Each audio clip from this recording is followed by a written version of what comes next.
HD prime समाचारको साथमा मेरो जगदम्बा सिमेन्ट। बैंक पनि साथी पनि राम्रो पनि हाम्रो पनि। LIC नेपाल, जीवन रहँदा पनि जीवन पश्चात पनि। उसबे म पनि आजै नेपाल टेलिकमको एन्टी फाइबर सेवा लिन्छु। नेपाल टेलिकम, राष्ट्रको सञ्चार।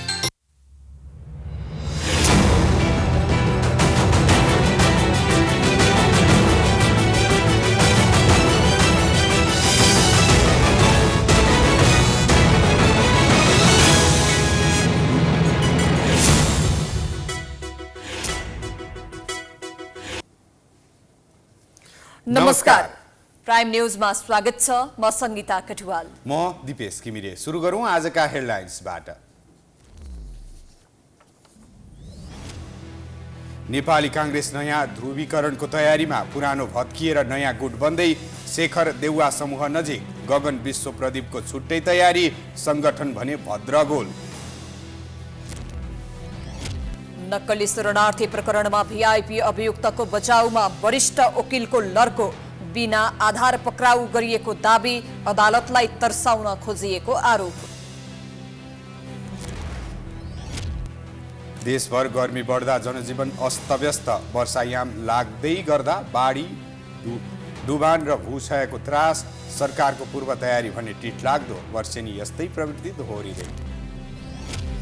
भारतीय प्रधानमन्त्री मोदीले असार पहिलो साता अमेरिकाको राजकीय भ्रमण गर्ने। दुवै सदनको संयुक्त बैठकलाई सम्बोधन कार्यतालिका, महत्त्वपूर्ण सम्झौता हुने अपेक्षा।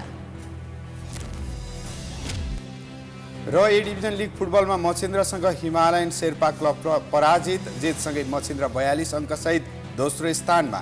अर्को खेलमा न्यू रोडले मनाङ मर्स्याङ्गीलाई हरायो।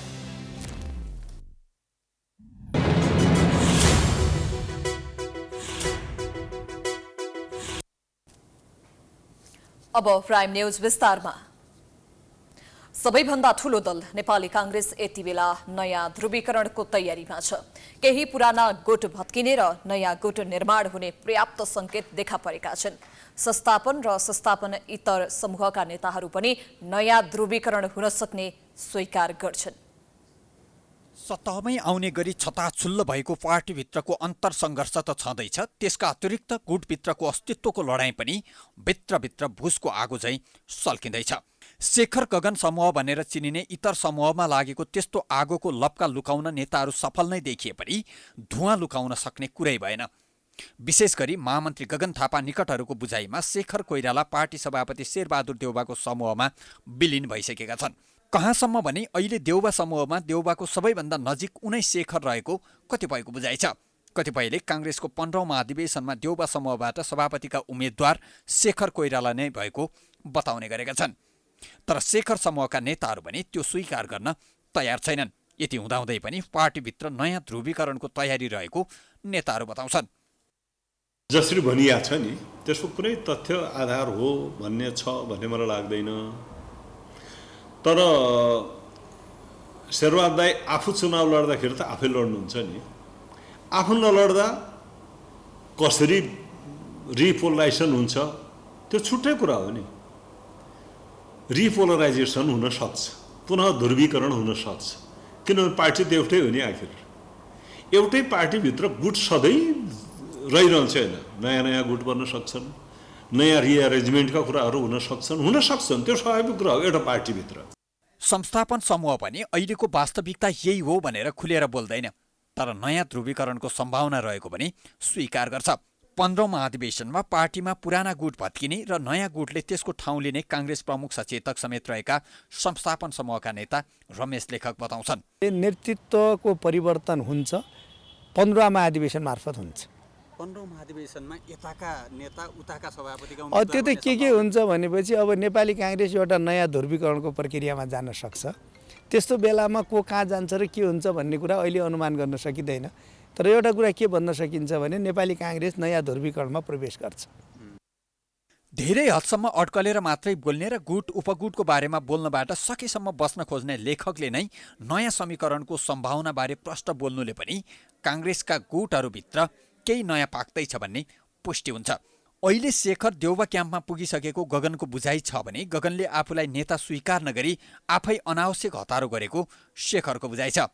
यो हिसाबमा एउटै समूहमा रहेका यी नेताहरूबीच विश्वासभन्दा धेरै अविश्वास र आशंकाको सम्बन्ध छ। 15औं महाधिवेशनमा शेखर देउबा समूहबाट सभापतिको उम्मेद्वार बन्ने अवस्था आयो भने त्यहाँ रहेका धेरै नेताहरू असुरक्षित बन्नेछन्। उपसभापति पूर्णबहादुर खड्का, नेताहरू विमलेन्द्र निधि, प्रकाशमान सिंह लगायतसँग देउबा पूर्ण रूपमा विश्वस्त हुन नसकेको बताइन्छ।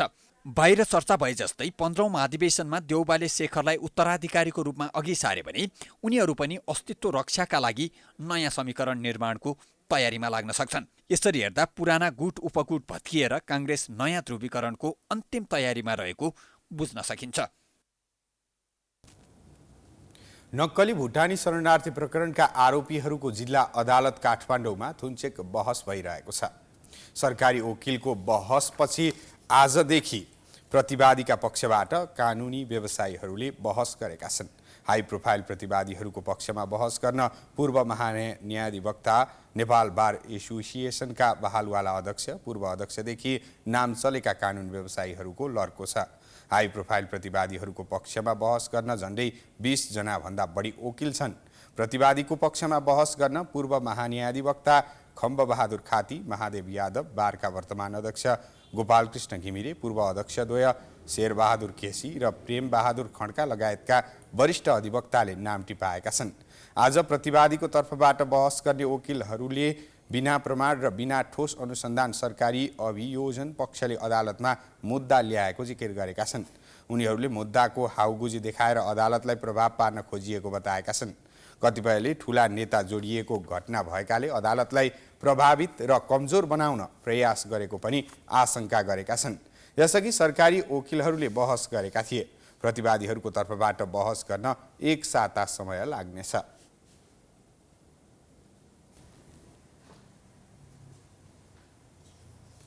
प्रधानमन्त्री पुष्पकमल दाहाल प्रचण्डले सरकारले गरेको निर्णयलाई राष्ट्रपतिले प्रमाणीकरण गर्नु स्वाभाविक भएको बताएका छन्।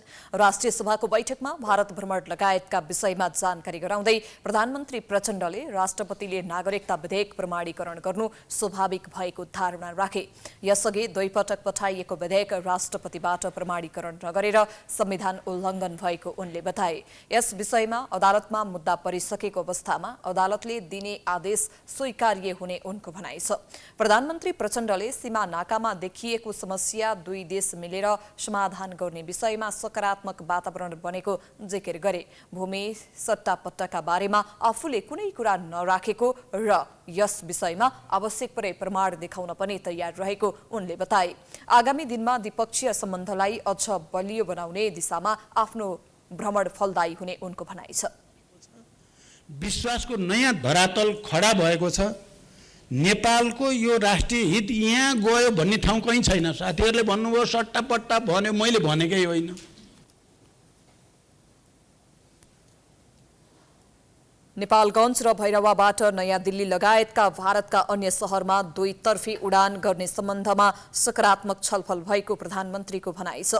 त्यसैगरी जलविद्युतका क्षेत्रमा सहकार्य गर्ने सम्बन्धमा समेत बलियो सहमति निर्माण भएको उनले बताए। नेपाल र भारतबीच रहेको बहुआयामिक र घनिष्ठ सम्बन्धलाई समानता र आपसी लाभका आधारमा थप मजबुत बनाउन भ्रमणले योगदान दिएको उनको भनाइ छ। आफ्नो भारत भ्रमण विगतका भ्रमण भन्दा फरक रहेको र यसले मुलुकको भविष्यका लागि स्पष्ट मार्गचित्र कोरेको उनको दाबी छ।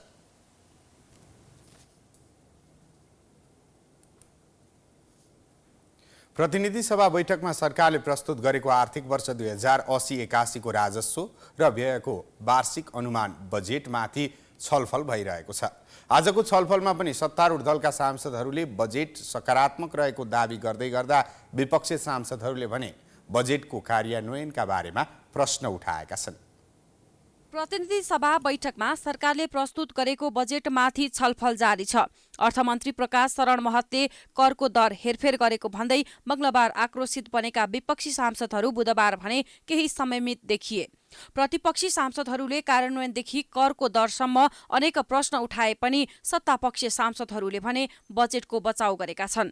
छलफलमा भाग लिँदै नेपाली कांग्रेसका सांसद दिलेन्द्र बडुले बजेटको पुँजीगत खर्च बढाउने र अनुत्पादक खर्चलाई घटाउने प्रयत्न गरेको बताए। उनले आगामी आर्थिक वर्षको बजेट कार्यान्वयनको अनुगमनको प्रभावकारिता बढाउने विषय सकारात्मक रहेको भन्दै 20वटा सरकारी निकायलाई खारेजी तथा गाभ्ने सरकारको निर्णय स्वागत योग्य रहेको बताए।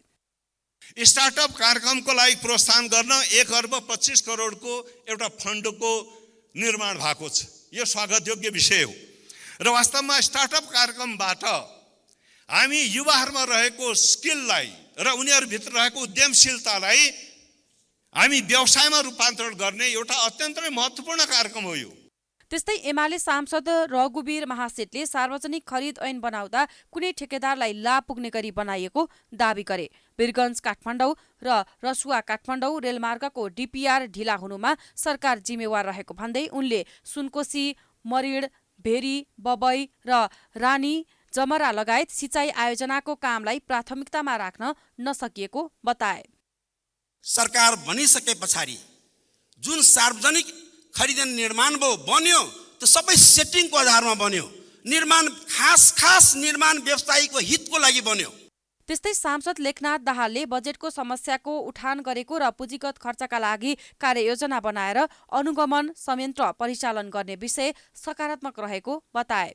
बजेट वक्तव्य आउँदा हामीले जे विषयवस्तु उठान गरेका थियौँ त्यो नीति कार्यक्रममा सदनमा उठेका सबै सकारात्मक सुझावहरूलाई स्वामित्व लिएर यो बजेट वक्तव्य आएको छ।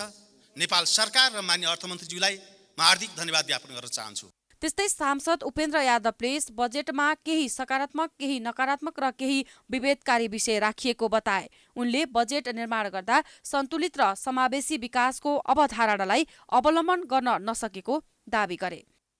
कर्मचारीहरूको व्यक्तिगत जो त्यहाँ अर्थ मन्त्रालयमा हुनुहुन्छ उहाँहरूको व्यक्तिगत स्वार्थ हावी देखिन्छ। यो बजेटले नेपालबाट समाजवादतर्फ जाने हो भने उहाँले बजेटमा भुकमरी, गरिबी, बेरोजगारी, अशिक्षा जस्ता कुराहरूबाट जनतालाई मुक्त गर्ने गरी बजेटको निर्माण हुनुपर्थ्यो। त्यो हुन सकेको छैन। त्यस्तै सांसद डाक्टर अमरेश कुमार सुङले मधेसलाई न्यून प्राथमिकतामा राखेको भन्दै आगामी आर्थिक वर्षका लागि असमान रूपमा बजेट विनियोजन भएको जिकिर गरे। छलफलमा सहभागी अधिकांश सांसदहरूले बजेट कार्यान्वयन हुनेमा आशंका व्यक्त गर्ने गरेका छन्। नेकपा एकीकृत समाजवादी पार्टीका अध्यक्ष माधव कुमार नेपालले नागरिकता विधेयक प्रमाणीकरणपछि प्रवासी नेपालीहरू खुसी भएको बताएका छन्। प्रवासी नेपाली एकता मञ्चको पहलमा अस्ट्रेलिया र न्युजिल्यान्डको भ्रमण सम्पन्न गरी स्वदेश फर्किएका अध्यक्ष नेपालले लामो समयदेखि रोकिएको नागरिकता विधेयक प्रमाणीकरणपछि प्रवासी नेपालीहरूको समस्या समाधान भएको प्रति उनीहरू उत्साहित भएको बताए। उनले बजेट डडेलधुरा, गोर्खा र नुवाकोटमा केन्द्रित भएको पाएको भन्दै यस विषयमा प्रधानमन्त्रीसँग थप छलफल गर्ने जानकारी दिए। डडेलधुरामा र गोर्खामा केन्द्रित गरियो भन्ने खालको कुरा पनि मैले सुने। नुवाकोट समेत नुवाकोटमा पनि लगेर तेस्रो जिल्लाको रूपमा नुवाकोटलाई पनि पारेर त्यही नै बाँकी तिमीहरूको सबैको बाँकीको त्यही ठाउँ हो भने गरिएछ। अब यो सबै कुराहरू सुन्नमा त आयो। त्यसको कुनै आधार छ भने बेग्लै कुरा हो, होइन भने आधार छैन भने कुनै आधारमा टेक्नै पर्ने थियो। सगरमाथाको आरोहणको 70औं वर्ष दिवसको कार्यक्रममा सहभागी भएर अध्यक्ष नेपाल आज स्वदेश फर्किएका हुन्। प्राइम न्यूज जारी छ, हामी ब्रेकपछि आउँछौं।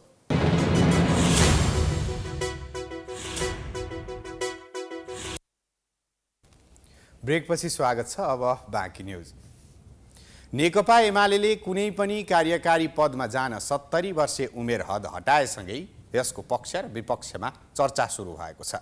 पार्टी विभाजनसँगै एमाले छाडेर एकता अभियान चलाएका वामदेव गौतमले भने पछिल्लो निर्णयबाट एमालेमा फर्किने नयाँ सम्भावना देखेका छन्।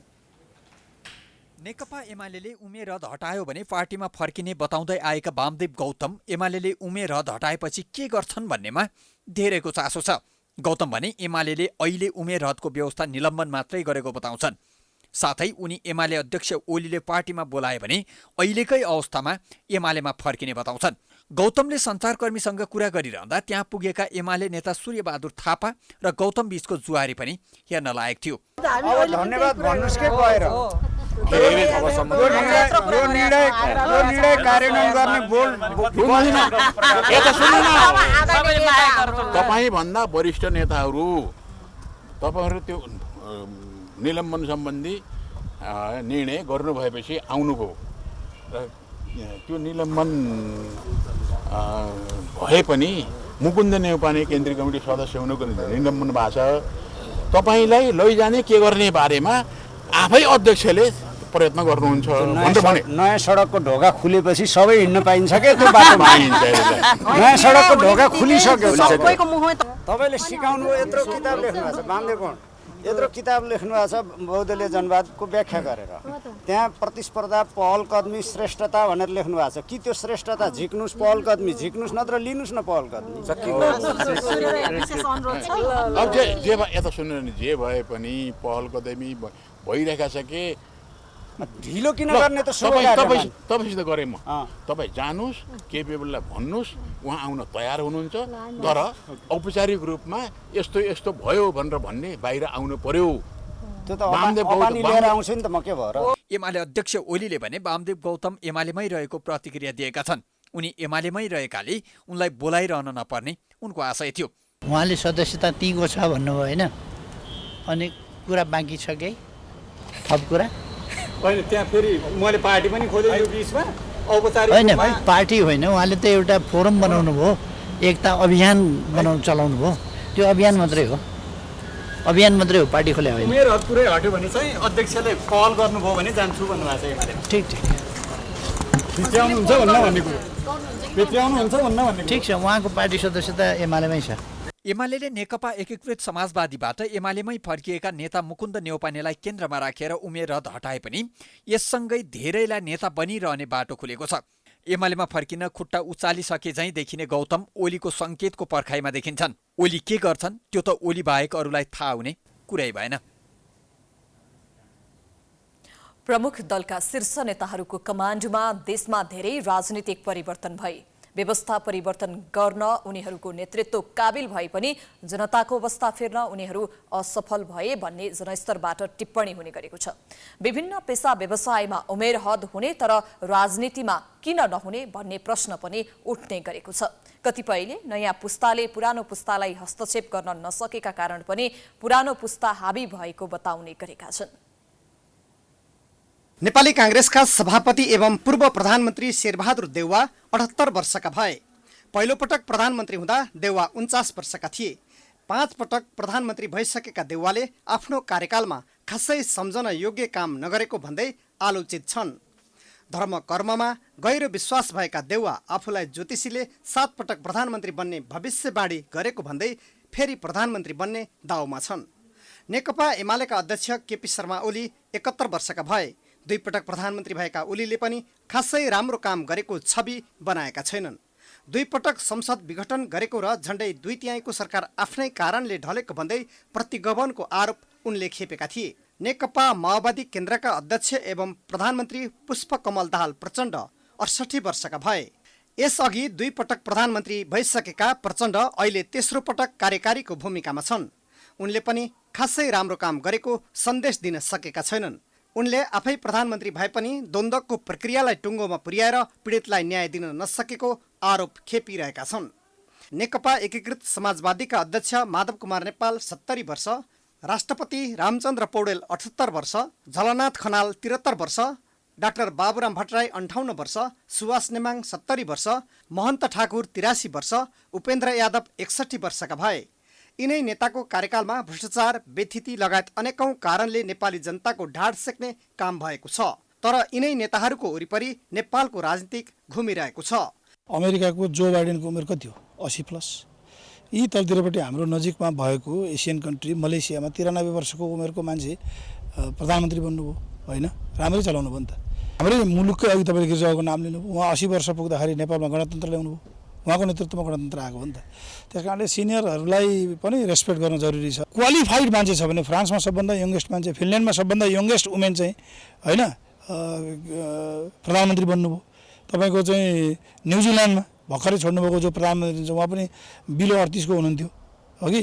त्यस कारणले गर्दाखेरि सक्षम छ भने त किन बुढो र तरुणको कुरै हुँदैन नि। सक्षम मान्छे छ भने ऊ यो रेसमा पनि अगाडि जान सक्छ। वृद्ध नेताले राजनीतिबाट बिदा हुनुपर्ने आवाज धेरै अगाडिदेखि उठ्न थालेको भए पनि नेकपा एमाले 70 वर्ष उमेर कटेका नेतालाई अवकाश दिने वैधानिक व्यवस्थालाई चुनौती दिँदै वृद्धहरूको सक्रिय राजनीतिलाई निरन्तरता दिन विधान नै परिवर्तन गर्ने निर्णयमा पुगेको छ, जसका कारण यस पार्टीका युवाहरू ओझेलमा पर्ने निश्चित छ।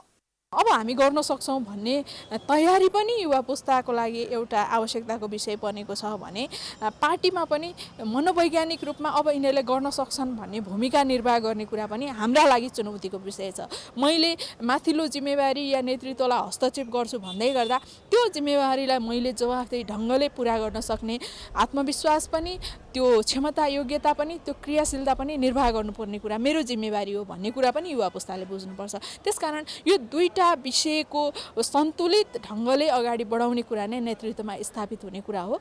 युवा पुस्ताले पनि पदलोलुप भएकै कारण वृद्ध नेताहरूको वरिपरि घुम्ने तथा रमाउने गरेका छन्, जसका कारण वृद्ध नेताहरूलाई हस्तक्षेप तथा दबावमा राख्न सकेका छैनन्, जसका कारण मुलुकमा नयाँ योजना र भिजनसहित अगाडि बढ्ने नेताको खडेरी परेको छ। 45 वर्षमा प्रधानमन्त्री बनेका बीपी कोइराला जस्तो करिस्मेटिक नेता नेपालमा देखिएको छैन। यद्यपि 72 वर्षको उमेरमा प्रधानमन्त्री बनेका मनमोहन अधिकारीले वृद्ध भत्ताको सुरुवात गरेर सम्झना योग्य बने। नेपाली राजनीतिमा सत्तामा जान सके रबाफिलो जीवन र पद पैसा प्रतिष्ठा समेत हुने हुँदा बुढा नेताहरूले राजनीतिबाट विश्राम लिन नचाहेको भन्नेहरू पनि छन्। निजामती सेवाका कर्मचारीको सेवाको उमेर हद 58 वर्ष लगायत सेना, प्रहरी र न्याय सेवाका कर्मचारीको पनि निश्चित सेवा अवधि तोकिने, तर नेताको उमेर हद 80 पुग्न लागे पनि किन नतोकिने भनेर सांसदहरूले नै कुरा उठाउन थालेका छन्। शारीरिक र मानसिक रूपले अस्वस्थ रहेको व्यक्तिहरूले आराम गर्दा हुन्छ, मेरो चाहिँ त्यो हो। सधैँ नेपाली जनतामाझ परीक्षण भइसकेका असफल नेताहरू नै सत्तामा पुग्ने र पुर्याउने अवस्था सिर्जना हुनुलाई कतिपयले युवाले वृद्ध नेताहरूलाई हस्तक्षेप गर्न नसकेको रूपमा बुझेका छन्। सरकारले आर्थिक वर्ष 2080-81 को बजेटमा गाँजा खेतीलाई प्राथमिकतामा राखेपछि यसबारे बहस बाक्लिएको छ। गाँजाको वैधानिकताको विषयमा वर्षौंदेखि कुरा उठ्दै आएपछि पछिल्लो समय बजेट वक्तव्यमै उल्लेख भयो। त्यसपछि सार्वजनिक चासोको विषय समेत बनेको छ। संसद बैठकमा पनि गाँजा खेतीबारे प्रशस्त टिप्पणी भएका छन्। अर्थमन्त्री डाक्टर रामशरण महतले जेठ 15 गते आर्थिक वर्ष 2080-81 को बजेट प्रस्तुत गरिरहँदा औषधि जन्य प्रयोगका लागि गाँजा खेतीको सम्भाव्यता अध्ययन गरिने बुदा वाचन गरे। त्यसपछि अर्को बुदा पढ्नै लाग्दा अर्थमन्त्री आफै हाँस्न थाले। त्यसपछि मन्त्री र सांसदहरू पनि हाँस्न थाले। सभामुख देवराज घिमिरे र राष्ट्रिय सभाका अध्यक्ष गणेश तिमल सिन्हा पनि एक अर्कासँग खासखुस गरे। नेपाली समाजले गाँजालाई लागु औषधको रूपमा हेर्दै आएको छ, तर सरकारले नै औषधिका लागि गाँजा खेतीको सम्भाव्यता अध्ययन गर्ने भनेपछि संसदमा हाँसो छाएको थियो। औषधिजन्य प्रयोगको लागि गाँजा खेतीको सम्भाव्यता अध्ययन गरिनेछ।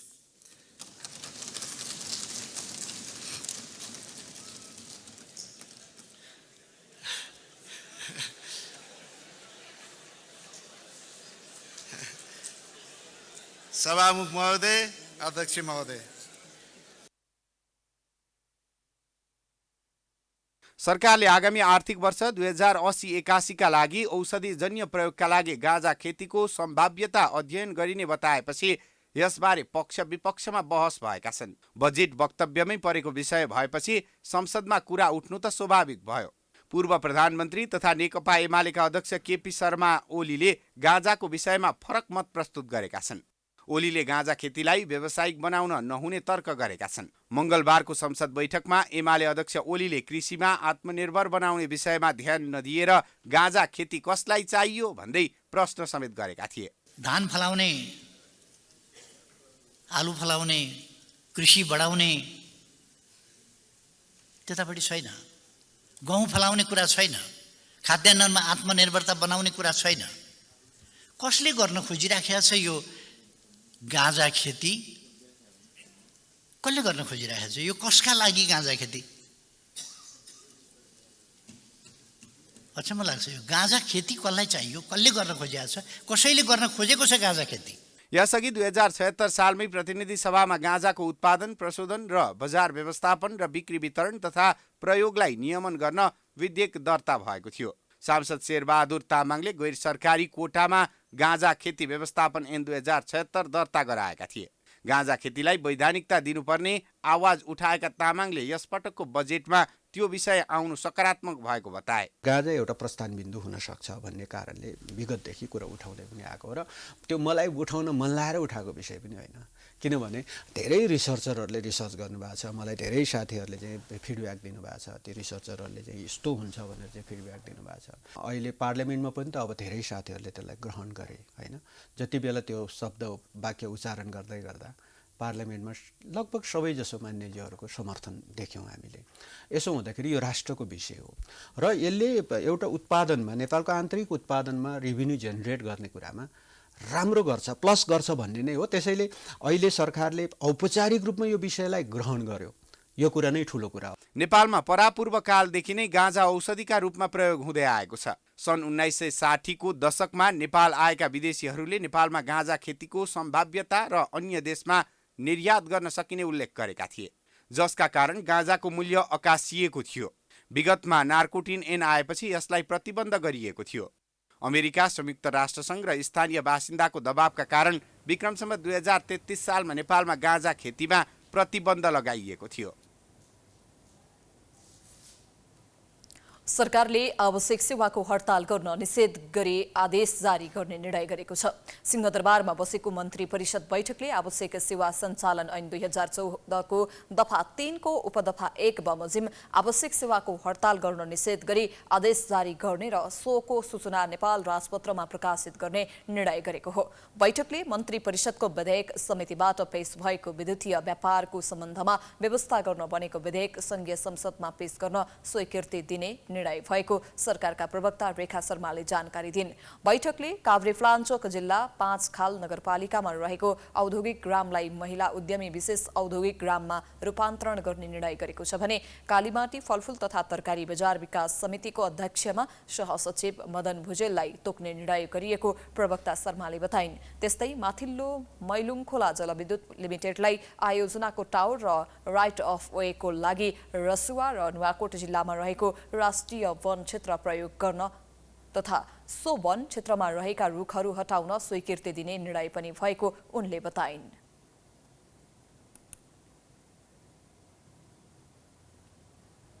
कृषि तथा पशुपक्षी विकास मन्त्रालयको प्रस्तावमा कालीमाटी फलफुल तथा तरकारी बजार विकास समितिको अध्यक्षमा सहसचिव श्री मदन भुजेललाई तोक्ने भन्ने निर्णय भएको छ र त्यसै गरेर गृह मन्त्रालयको प्रस्ताव छ अर्को र यो गृह मन्त्रालयको प्रस्तावमा आवश्यक सेवा सञ्चालन ऐन 2014 को दफा 3 को उपदफा 1 बमोजिम आवश्यक सेवामा हडताल गर्न निषेध गरी आदेश जारी गर्ने र सोको सूचना नेपाल राजपत्रमा प्रकाशन गर्ने भन्ने छ। वन तथा वातावरण मन्त्रालयको प्रस्ताव छ।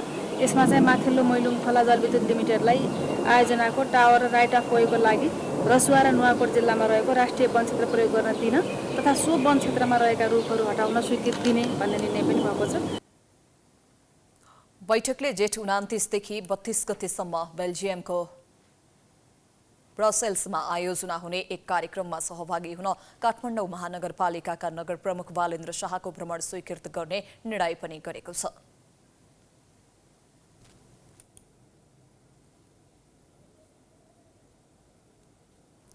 देशभर यति बेला प्रचण्ड गर्मी छ। गर्मीले जनजीवन अत्याधिक प्रभावित छ। लगत्तै मनसुन सुरु हुन्छ। बाढी, पहिरो, डुबान, भूक्षय जस्ता प्राकृतिक प्रकोप झेल्नुपर्छ। तर यस्ता प्राकृतिक प्रकोपमा प्रत्येक वर्ष हाम्रो राज्य संयन्त्रको तयारी अत्यन्तै फितलो देखिन्छ। यस वर्ष पनि विगतकै प्रवृत्ति देखिने निश्चित जस्तै छ। नेपालमा हुने प्रकोपहरूमध्ये सबैभन्दा बढी दोहोरिरहने प्रकोप हो बाढी, पहिरो र डुबान। बाढी र पहिरोबाट सृजित अनेक विपदहरूबाट हामी नेपालीले वर्षौनी जनधनको साथै ठूलो मात्रामा भौतिक संरचनामा क्षति हुन्छ। यसका लागि भूगोल अनुसार जोखिम निर्धारण गरी विपद व्यवस्थापनका लागि पूर्व तयारी गर्नुपर्ने हुन्छ। तर पूर्व तयारीको अभावका कारण वर्षौनी मानवीय र भौतिक क्षतिको सामना गर्नुपर्ने अवस्था छ। बर्खायाममा हुन सक्ने बाढी, पहिरो, सडक अवरोध तथा दुर्घटना, झाडापखाला जस्ता विपदलाई सामान्य रूपमा लिएको पाइन्छ। अधिकांश जिल्लामा जेठ मसान्तभित्रमा सम्पन्न हुनुपर्ने मनसुन पूर्व तयारीका साथै जिल्ला विपद पूर्व तयारी तथा प्रतिकार्य योजना, अध्यावधिक लगायत दक्ष जनशक्ति र स्रोत साधनको पहिचान हुनुपर्छ। तर सरकारी निकायहरू बल्ल तयारीमा जुटेको पाइन्छ। प्रभावकारी योजनासहित पूर्व तयारी नभए पनि सरकारको बनिबनाउ जवाफ हुन्छ, तयारी भइरहेको छ। बाढी, पहिरो, डुबानका समस्याहरू देखा पर्न सक्छन्। सडकहरूमा पहिरो जाने, बाटो अवरुद्ध हुने, दुर्घटना हुने खतरा बढ्न सक्छ। त्यस्तो स्थितिमा भर्खरै मात्रै पनि हामीले केन्द्रीय विपद समितिको बैठक बसेर आवश्यक तयारीका कामहरू अगाडि बढाएका छौँ र त्यसको निम्ति दोस्रो बैठक तत्काल बसेर केही योजनाहरूलाई व्यवस्थित ढङ्गले एउटा तयारी गर्ने निर्णय पनि लिएका छौँ। विपद व्यवस्थापन तालिम दक्ष जनशक्तिलाई स्रोत साधन सम्पन्न गरी परिचालनका लागि तयारी अवस्थामा राख्नुपर्ने हुन्छ। विगतका वर्षहरूमा सामना गरेको विपदलाई ध्यानमा राखेर यस वर्षको बर्खायाममा हुन सक्ने विपत्तिलाई सामना गर्न सरकारले स्वयंसेवक आवश्यक जनशक्तिको परिचालनको तयारी गरेको जनाएको छ। तयारीबारे सरकारवाला निकायले पर्याप्त काम भइरहेको दाबी गरेका छन्। हामीले चाहिँ 7वटा प्रदेशमा 7-7वटा एक-एकवटा र केन्द्रमा 1वटा एउटा चाहिँ मास क्याजुअल्टी भेहिकल भनेर राखेका छौँ। यो वर्ष पहिलो पटक हो। मास क्याजुअल्टी भेहिकल भन्नाले त्यसमा चाहिँ 6वटा बेड छन्। एउटा बस हो हुन चाहिँ, तर त्यो बसभित्र 6वटा बेड छन्। 4 जनालाई बसाएर राख्न सकिन्छ। त्यहाँ मोनिटर छ, भेन्टिलेटर छ, त्यहाँ चाहिँ प्यारामेडिक्सहरू बसेर चाहिँ उपचार गर्दै गर्दै त्यस्तै चाहिँ ए ग्रेडको एम्बुलेन्स, कम्तीमा अक्सिजन एकजना प्यारामेडिक्स हुनुपर्ने बस्ने ठाउँ भएको हुनुपर्ने त न्यूनतम भित्रै पर्छ। तर यो ए ग्रेडको भन्ने जुन एम्बुलेन्स छ त्यहाँ पनि उपचारसहित ल्याउन सकिने व्यवस्था छ। निश्चय पनि प्राकृतिक प्रकोप पूर्व सूचना दिएर आउँदैन, तर सम्भावित क्षतिको आंकलन, भूगोल पहिचान गरी राजमार्गमा हुन सक्ने अवरोध विश्लेषण गरी सतर्कता अवस्थामा रहनुपर्ने हुन्छ। सरकारी निकायको तथ्याङ्कमा जति नै तयारीको व्याख्या गरे पनि नतिजा भने निराशजनक नै देखिन्छ। आशा गरौँ यस वर्षको बर्खायाममा सरकारको पूर्व तयारी प्रभावकारी होस्। धेरैले यस्तै अपेक्षा गरेका छन्। उपप्रधान एवं गृहमन्त्री नारायण काजी श्रेष्ठले सिर्सिया नदीको प्रदूषण रोक्न माग गर्दै काठमाडौँको माइतीघरमा धरनामा बसेका स्थानीयलाई छलफलका लागि सिंहदरबार बोलाएका छन्। बुधबार धरनास्थल माइतीघर पुगेर श्रेष्ठले आन्दोलनरत पक्षले राखेका विषयहरूमा सरकार सकारात्मक रहेको भन्दै छलफलमा बसेर निष्कर्षमा पुग्नुपर्ने बताए। उनले सिर्सिया नदीलाई स्वच्छ राख्नुपर्ने विषयलाई सम्बोधन गर्न तत्काल र दीर्घकालीन समाधानका लागि सरकार गम्भीर रहेको बताए। सिर्सियावासीको समस्या राज्यको पनि समस्या भएकाले सरकारवाला मन्त्रालयहरूसँग पनि छलफल गर्ने प्रतिबद्धता उनले बताए।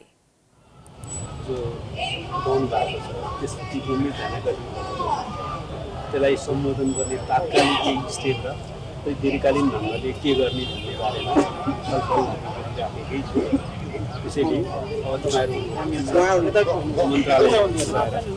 मन्त्रालयबाट चाहिँ हामी चाहिँ त्यसको निम्ति समाधान गरे हाम्रै एजेन्डा हो। तपाईँहरूले थपभन्दा बोलिदिनु भएको छ, तपाईँहरूले गम्भीर त्यसलाई समाधान गर्न हामी अगाडि बढ्छौँ। कल कारखानाबाट निस्किएको फोहोर सिधै मिसाइदै नदीमा प्रदूषण बढेको भन्दै उनीहरूले काठमाडौँमा धरना दिँदै आएका छन्।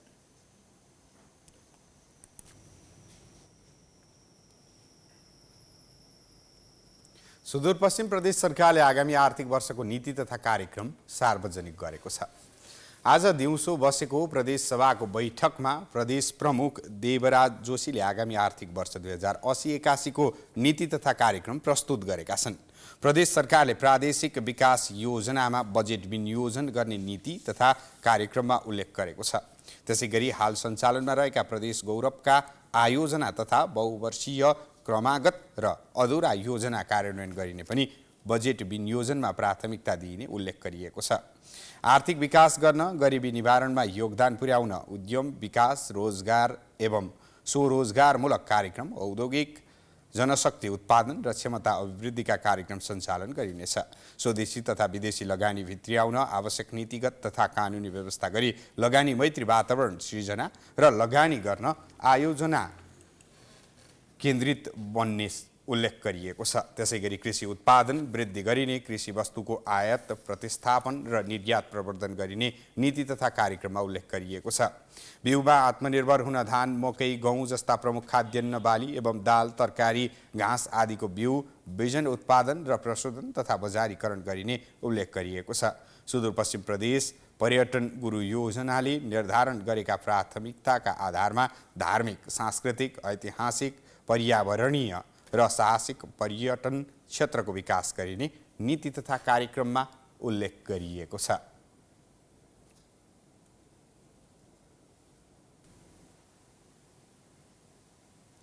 कोशी प्रदेश सभाको बैठक अनिश्चित बनेको छ। कोशी प्रदेश सरकारमा देखिएको सत्ता समीकरण हेरफेरले प्रदेश सभाको बैठक अनिश्चितकालको लागि स्थगित भएको छ।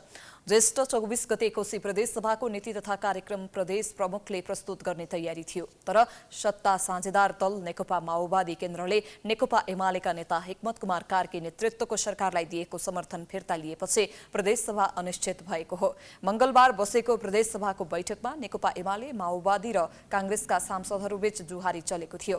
नेकपा माओवादी केन्द्र संसदीय दलको तर्फबाट विशेष समय लिएर गणेश उप्रेतीले बोले लगत्तै प्रदेश सभामा संघीय संसदमा उठेका विषयहरू र अदालतमा पुगेको विषय उठाइएको भन्दै एमालेका प्रमुख सचेतक रेवती रमण भण्डारीले नियामपत्ति गरेका थिए। त्यस्तै नागरिकता विधेयक लगायतको विषयमा बोलिएका कुराहरूमा नेपाली कांग्रेसका केदार कार्की र राप्रपाकी निमसरी राजवंशीले नियामपत्ति गरेका थिए।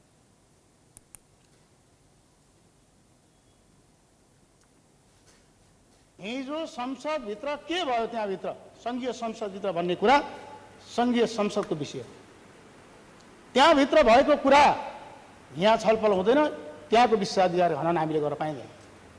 त्यहाँ हनन कसैको भएको भए त्यहाँ विशेषाधिकार समिति गठन गर्ने व्यवस्था संविधानमा छ, नियमावलीमा छ।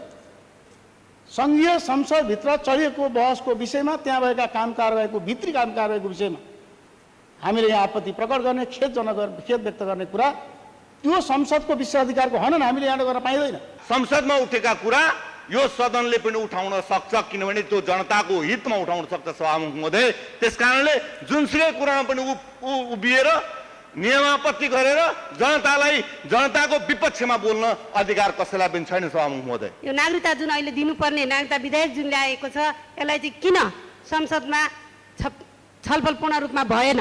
एउटा बिरामीको बहानामा, खोकीको बहानामा विदेशमा गएर नागरिकता विधेयक पास गर्नु हाम्रो लागि खेदजनक छ।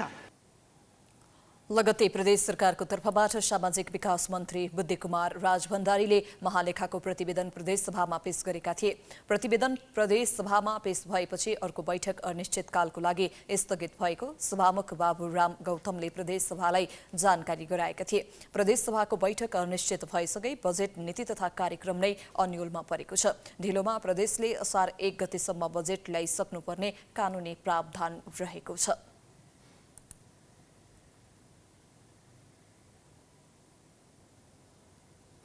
प्राइम न्यूज अझै जारी छ, हामी ब्रेकपछि आउँछौं।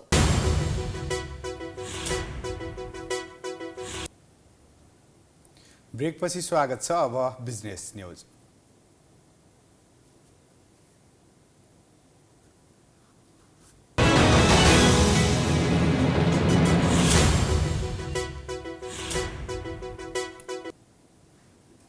देशभरका सहकारीहरूले हजारौं बचतकर्ताको करोडौं रकम कुम्ल्याएर भाग्ने क्रम जारी छ। च्याउ झैं उम्रिएका सहकारीलाई सरकारले नियमन नगर्दा ठगी धन्दा मौलाएको हो, जसले बचतकर्ताहरू मर्नु न बाँच्नुको स्थितिमा पुगेका छन्। के तपाईले पनि सहकारीमा रकम जम्मा गर्नु भएको छ? सहकारीको अवस्था के छ? कतै तपाईहरुको बचत रकम भएको सहकारी भाग्दै त छैन?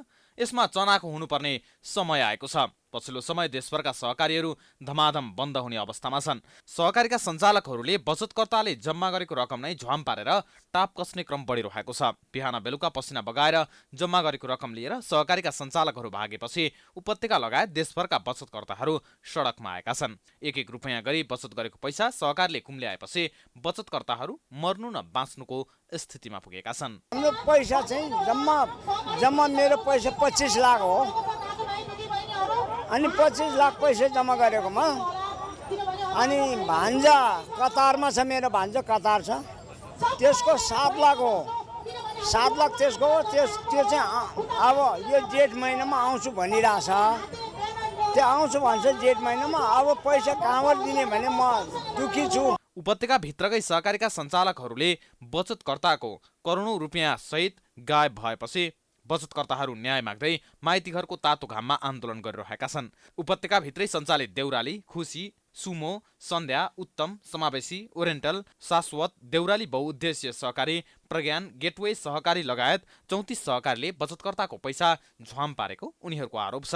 12 लाख रुपियाँ पैसा डुबेको छ हैन। अब बिहान बेलुका भन्छन् नि अब पैसा दिनु होइन तैँले लगाएर डुबाएको होइन देउराली सहकारीमा, मैले बैङ्कमा राखेको म तै नमान्ने होइन भनेर अब दिइरहेको छैनन् होइन। अब 12 नि बल्ल दुःख गरेर कटाएको। अब अहिले राम्रोसँग पढ्ने वातावरण छैन, जोइन गर्नलाई अब पैसा छैन। हामीले चाहिँ यो सोमा फाइनेन्सले पैसा डुबेर हामी चाहिँ दौदा दसैँदेखि दौदा हैरान भइसक्यो। हामीले चाहिँ कति दुःख पाइसक्यो। पैसा मेन मान्छे भागेर हामीले मान्छे छैन। हामी दसैँदेखि कुर्दा अब यतिसम्म गयो, फाइनेन्सै बन्द गरेर तालजा मारेर गइसक्यो। हामीले चाहिँ एकदम मेरो चाहिँ 17 लाख पैसा डुबेको छ। च्याउझै उम्रिएका सहकारीले बचतकर्ताहरूलाई बिचल्लीमा पारे पनि सरकारले नियमन नगर्दा सहकारीको नाममा ठगी धन्दा मौलाएको छ। मेरो 1 वर्षमा तपाईँको उनीहरूले फिक्समा लान्छु भनेर तपाईँको 3 लाख हारारीको जम्मा भएको थियो। अब म पनि राख्दिनँ भनेको थिएँ कि मैले भन्नु चाहिँ राख्दिनँ। म अहिले अब यो लकडाउन पछि हो, अब व्यापार व्यवसाय छैन राम्रो, किन राख्ने, अब राख्दिनँ म अहिले भनेको। तपाईँको आज आयो भोलि आयो, त्यो गरेर 1 महिनामा तपाईँको हेर्नुहोस् त तपाईँको छिमेकीले पनि खोलेछ, उसले पनि खोलेछ, तपाईँ किन नखोल्ने, बल्ल राम्रो ब्याज दिन्छु प्रस्ताव दिन्छु भनेर हामीले चाहिँ मलाई खोल्न लगायो। खोले पनि होइन, खोलेर तपाईँको 1 वर्षभित्रमा उनीहरू डुब्न थाल्यो होइन। ब्याज त दिन्छु भन्यो, तर 1 वर्षपछि चाहिँ तपाईँको हाम्रो चाहिँ लगानी हाम्रो ब्याज चाहिँ डुबाएर उनीहरू फरार भयो। यो जुन म अहिले ओरिएन्टलको नाम लिइरहेको छु 12 वर्ष भयो। ओरिएन्टलको लाई चाहिँ समातेर कारबाही गरेको भए यो अरू भाग्दैनन्, किनभने सरकारले समातेर कारबाही गर्दो रहेछ। त्यसकारण हामी व्यथिति गर्नु हुँदैन, हामी भाग्नु हुँदैन, हामी पैसा लिएर चाहिँ बन्द गर्नु हुँदैन भन्ने उनीहरूको भावना आउँथ्यो नि त। त्यो भावना पनि आएन, किनभने सरकारको नै दोष छ यसमा। सहकारीहरू गायब हुने क्रम जारी रहँदा सरकारले भने 12 सहकारीलाई समस्याग्रस्त घोषणा गरेको छ। समस्याग्रस्त सहकारीमा 10,000 बचतकर्ताको 10 अर्ब बढी रकम डुबेको छ।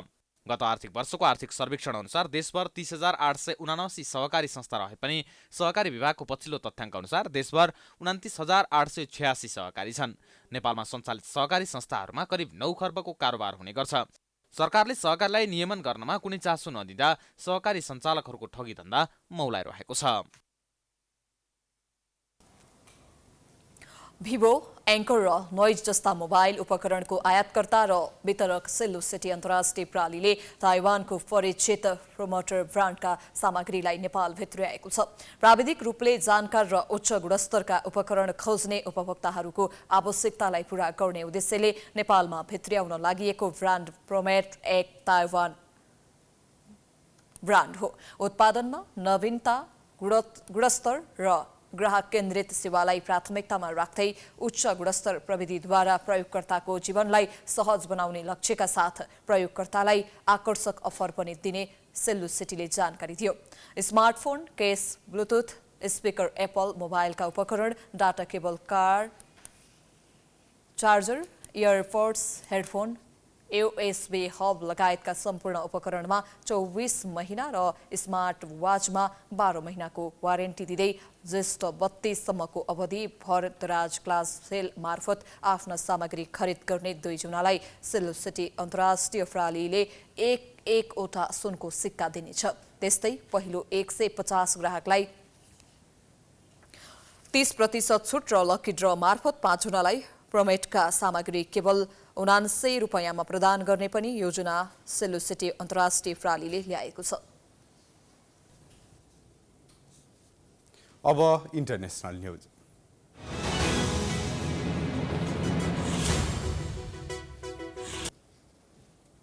भारतीय प्रधानमन्त्री नरेन्द्र मोदीले आगामी असार 7 गते अमेरिकी संसदको संयुक्त बैठकलाई सम्बोधन गर्ने भएका छन्।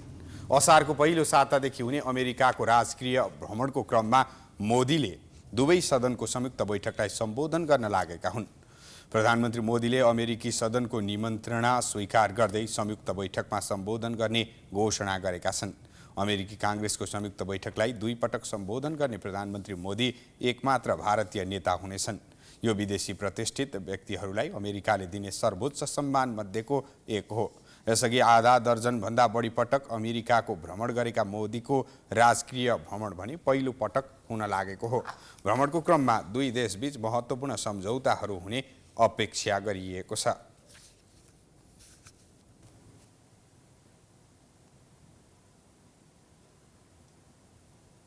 अब स्पोर्ट्स न्यूज।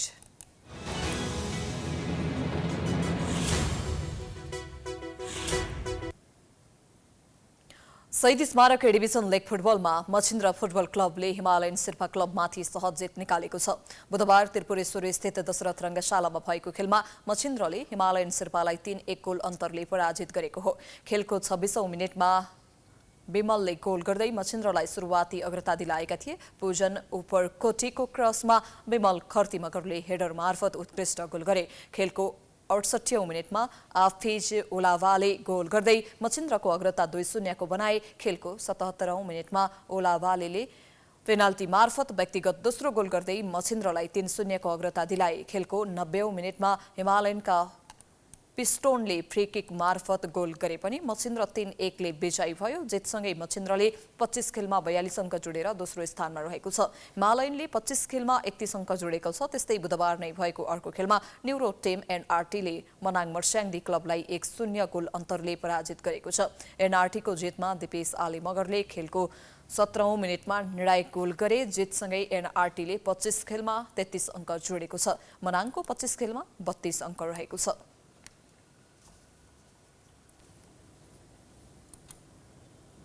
हामी प्राइम न्यूजको अन्त्यमा आइपुगेका छौं। जाँदा जाँदै हेडलाइन्स पुनः एकपटक। नेपाली कांग्रेस नयाँ ध्रुवीकरणको तयारीमा, पुरानो भत्किएर नयाँ गुट बन्दै। शेखर देउवा समूह नजिक गगन विश्व प्रदीपको छुट्टै तयारी, संगठन भने भद्रगोल। नक्कली शरणार्थी प्रकरणमा भिआइपी अभियुक्तको बचाउमा वरिष्ठ वकिलको लर्को, बिना आधार पक्राउ गरिएको दाबी, अदालतलाई तर्साउन खोजिएको आरोप। देशभर गर्मी बढ्दा जनजीवन अस्तव्यस्त, वर्षायाम लाग्दै गर्दा बाढी, डुबान र भूक्षयको त्रास। सरकारको पूर्व तयारी भने टिट लाग्दो, वर्षेनी यस्तो प्रवृत्ति दोहोरिँदै। भारतीय प्रधानमन्त्री मोदीले असार पहिलो साता अमेरिकाको राजकीय भ्रमण गर्ने। दुवै सदनको संयुक्त बैठकलाई सम्बोधन गर्ने कार्यतालिका तय, महत्त्वपूर्ण सम्झौता हुने अपेक्षा। र ए डिभिजन लीग फुटबलमा मछिन्द्रसँग हिमालयन शेर्पा क्लब पराजित। जितसँगै मछिन्द्र 42 अङ्क सहित दोस्रो स्थानमा। अर्को खेलमा न्युरो टिमले मनाङ मर्स्याङ्दीलाई हरायो। प्राइम न्यूज अहिलेलाई सकियो। यसपछिको प्रस्तुति जनता जान्न चाहन्छन् ऋषि दमलाको साथमा। हेर्दै गर्नुहोला प्राइम टेलिभिजन। नमस्कार।